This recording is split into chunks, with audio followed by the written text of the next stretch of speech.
अस्सलामुअलैकुम dear students. Hopefully आप सब बिल्कुल ठीक होंगे। जिस तरह स्टूडेंट्स हमने डाइजेशन इन हाइड्रा वाला टॉपिक स्टार्ट किया हुआ था और इस टॉपिक को हमने मैकेनिज्म ऑफ प्रीडेशन तक स्टडी कर लिया था, इसी तरह आज हमने इस लेक्चर में मैकेनिज्म ऑफ प्रीडेशन से आगे स्टडी करना है, जिसमें हमारे पास है स्टेप्स ऑफ डाइजेशन कि हाइड्रा के अंदर जो डाइजेशन होती है वो किस तरह होती है।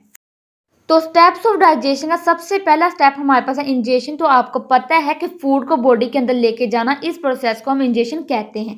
तो इसके अंदर ये है कि hydra then grasp it prey with its tentacles and pushes it prey into the digestive cavity through open mouth. यानी कि जो हाइड्रा होता है वो अपने टेंटिकल्स की मदद से अपने प्रे को ग्रैस्प कर लेता है, यानी कि मजबूती से पकड़ लेता है और फिर अपने माउथ के जरिए उस प्रे को अपने डाइजेस्टिव कैविटी के अंदर पुश कर देता है, यानी कि धकेल देता है। तो स्टूडेंट्स, आपने इंजेक्शन के बारे में यही चीज़ याद रखनी है कि जो हाइड्रा होता है वो अपने टेंटिकल्स की मदद से अपने प्रे को अपने डाइजेस्टिव कैविटी के अंदर लेके जाता है। आगे हमारे पास दूसरा स्टेप है डाइजेशन। इसमें ये है कि the gland sales in endoderm secrete it's enzyme which start it's extra cellular digestion.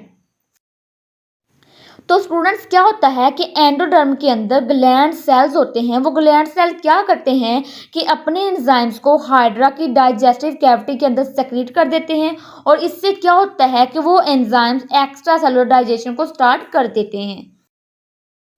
इसमें आगे ये है कि epidermis flagellates cells and contraction of body help in mixing of food with enzymes and breaking up into fine particle. तो students, आपने एक चीज़ याद रखनी है कि जितनी फूड की एंजाइम्स के साथ मिक्सिंग अच्छी होगी उतना ही डाइजेशन का जो प्रोसेस है वो भी अच्छा होगा। तो स्टूडेंट्स, दो चीज़ें ऐसी होती हैं जो कि फूड को एंजाइम्स के साथ बहुत ही अच्छे तरीके से मिक्स करवा देती हैं।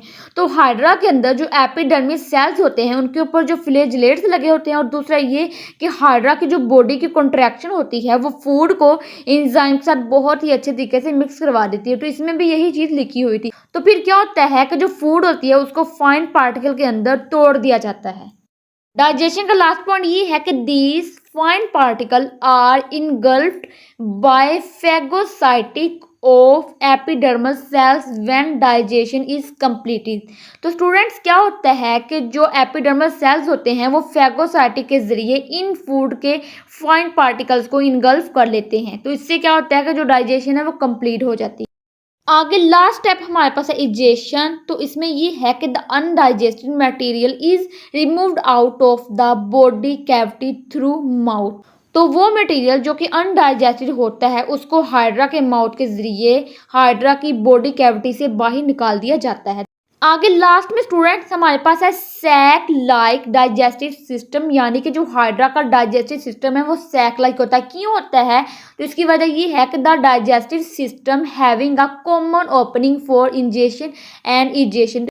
इसका मतलब ये है कि जो डाइजेस्टिव सिस्टम है उसके पास सिर्फ एक ही ओपनिंग होती है जहाँ से फूड एंटर होती है, जिसको हम इंजेशन कहते हैं, और वो ही एक ओपनिंग होती है जहाँ से जो फूड है वो बाहर निकलती है, जिसको हम इजेशन कहते हैं। इसलिए हम कहते हैं कि जो हाइड्रा का डाइजेस्टिव सिस्टम है वो सैक लाइक होता है। आगे स्टूडेंट्स, मैं आपको दिखाती हूँ कि जो हाइड्रा की बॉडी है वो किस तरह की होती है। तो स्टूडेंट्स, ये हमारे पास हाइड्रा का स्ट्रक्चर है। अगर आप इस स्ट्रक्चर को गौर से समझ लेंगे तो आपको हर चीज़ आसानी से समझ आ जाएगी।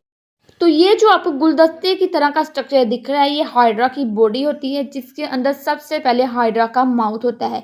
इसके माउथ के ऊपर फिंगर लाइक प्रोजेक्शंस होती हैं। उन फिंगर लाइक प्रोजेक्शंस को हम टेंटिकल्स कहते हैं, जिनकी मदद से ये अपने प्रे को कैप्चर करता है।